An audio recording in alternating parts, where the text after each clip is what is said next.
And we would like to welcome Jeremy's parents. They are Harrier Takeoff.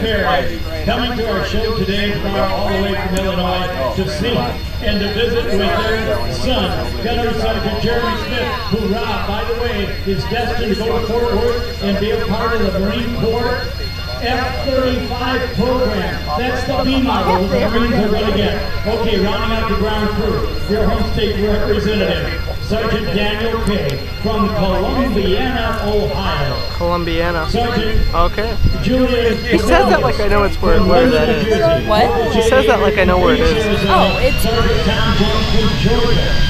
Columbiana is by...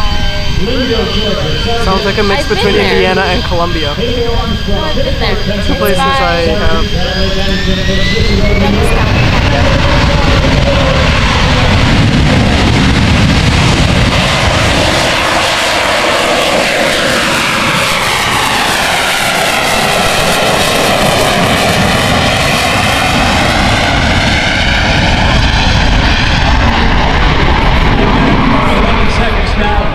That was well worth it for the noise alone. I wonder if it broke the microphone. Just wait till you see the thing hover.